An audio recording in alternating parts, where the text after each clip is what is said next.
What's up, guys? So today we are going to be checking out all the cameras that you can use as a goalie to see what will work better for you. Now, this is all kind of my opinion, but also just straight facts of what's happening and what I see and what you guys will see if you use that camera online. I'm going to be using my stand-up build. I'm going through free skate right now as a goalie, so we're just going to be using the stand-up build that I use online.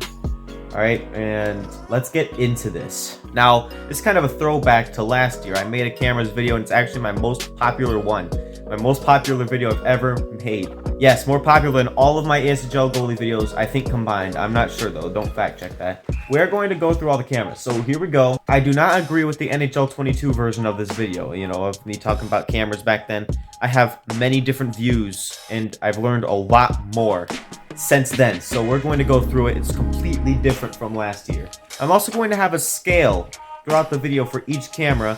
It'll go either towards if it's better for angles or if it's better for reading plays, okay? Because those are completely different things, and different cameras are better at those two different things. So we're going to start with the nice, the easy, the simple, low camera, okay? This camera is way over on the angle side, okay? Way over. It's still okay at reading plays, I guess.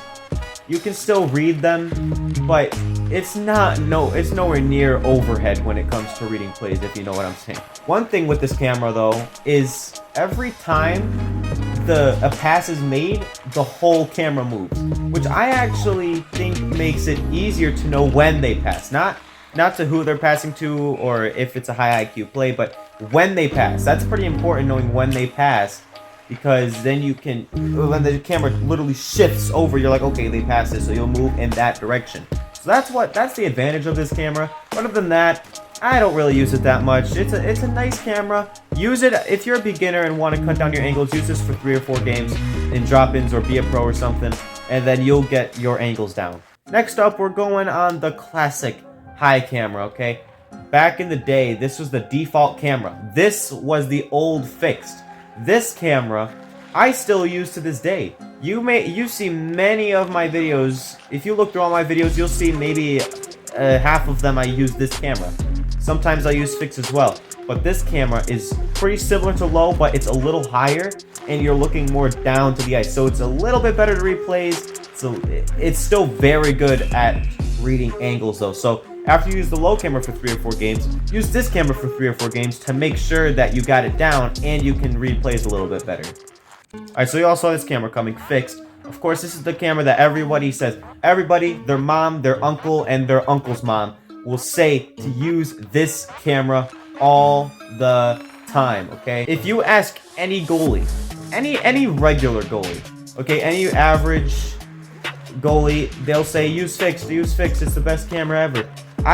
This camera is really nice. I think it's right down the middle of reading plays and cutting down angles, because it's not as easy to read angles as it is low or high, but it is better to read angles than overhead or something. But so it's right down the middle. It's more or less right down the middle. Now we're on to action. Now, if you remember my NHL 22 version of this video, NHL 22 cameras video, I said this. And the goal lights are always in the way. You cannot play. This is unplayable. If they just got rid of that, I would be using this camera angle all the time. I completely disagree with that now. This camera is phenomenal. I love this camera so much. I actually used it a little bit in NHL 14. That's the first NHL game I played. And I used it, and it was really good. I don't know what I was thinking in NHL 22. I guess it's just because everybody else thought that, and then I wanted to join in. But that's trash. This camera is really, really good, okay? When you're actually playing 6s or 4s or whatever you like, or drop-ins or whatever, when you're playing the game and you're actually in the zone, like right now, I'm not even noticing the glass at all. I'm just looking at the puck, I'm looking at the players, and I'm seeing where everyone sets up. I can read my angles fine. It's a great camera. I think it's kind of like fixed, but it's further back. It's pushed back towards the stands, and that's what this action camera is.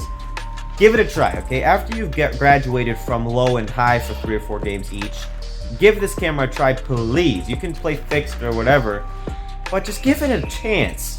Everybody just downvotes this camera just because of the glass. Who cares about the glass or the gold light when it's there?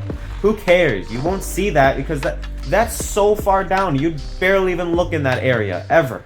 Alright, so we're moving up the ranks and we're going up in the cameras. As you can see, this camera is very high up. Instead of tilting in directions to follow the puck, it literally moves left and right to follow the puck. I'm just have my hands off the controller, but it moves left and right. It doesn't really rotate to follow the puck. So that's kind of cool. You know, it's a little easier to move with this camera since it doesn't do that. It's easier to know where your guy is, I guess. But I'm not too much of a fan of it. I'm not too big of a fan of it. I'd rather it rotate personally. That's just my personal preference, but that's okay. This literally moves all the way over, and then you can't really see what's on the right as much. On the other side, I'm in. All right, now we're moving on to Classic. This camera, I actually used a lot because it doesn't move. It doesn't move at all. I can read the plays amazing. Reading the plays is just complete domination with this camera. I think this is one of the highest. It's probably the highest I would go for a camera that I would play. Okay, I don't really use this camera anymore, but I used it a ton in NHL 22. It worked really, really well. So I'd give it a try. If I were you, give it a try. If you got your angles down. If you don't have your angles down, you will suffer big time. Now this is where it crosses the boundaries for me. This camera is so high up. I can't really see much, especially on my TV screen. I'm literally playing in my living room. So I don't really have a monitor where I'm literally right there, or a projector or anything. If I had a projector or a computer monitor, then this camera would be good because I could see better, but I'm literally probably 10 feet away from my TV screen right now. I have a pretty big TV, but I'm kind of far away from it, so I can't really use this camera. If you have like a monitor or projector or something, I would give this camera a shot.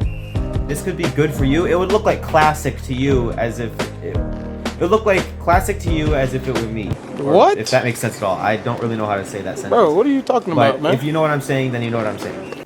Now we're getting into the dynamics. Dynamic low. These are the underused cameras. I could ask 100 cameras, I meant goalies. I'd ask 100 goalies, and I could almost promise you, I'd put money on it. 0 of them will say, I use dynamic low, dynamic medium, dynamic high. None of them will say that. They'll say fixed, high, whatever. They'll say one of those two things. They will never say they use a dynamic camera. Now, I could see why I wouldn't use dynamic low. Because it doesn't follow the puck, it follows the goalie. And I actually kind of like that, okay? I actually like that a lot. How it follows the goalie instead, because that means it doesn't move as much. But the disadvantage is you cannot see the corners at all. Okay? I can't see the corners. Like, if I pass the puck over here, I know the puck is over there, but where over there? If I don't move up and he's a little towards the blue line, I'll get sniped because I'm too far back in my crease. All these things will add up, and then it'll cost me a goal. So I wouldn't use this camera, but maybe it'll be good for some goalies that can predict where the puck is going. I can probably predict where the puck is going, but I would rather not use this camera. Now we're on to dynamic medium. Alright? Dynamic medium is basically the same thing, except it's a little further back. It's almost there, but it's not quite there for me, okay? I still wouldn't use this camera. The corners are still a little too chopped off for me. I just wouldn't use it. I would rather use dynamic high. Dynamic high, if you enjoy using dynamic low or dynamic medium, then just use dynamic high at that point, because it's pretty much the lowest it could get for a good reading play camera, like a really good read plays camera. This is a nice camera angle. It's amazing. I really don't have many faults with it, other than, you know, you can't really read your angles as well.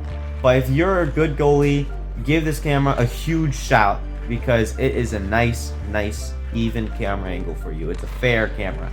And there you have it. All the camera angles other than true broadcast and broadcast. I don't know any soul on the earth that uses one of those cameras. That makes no sense why you would use that camera.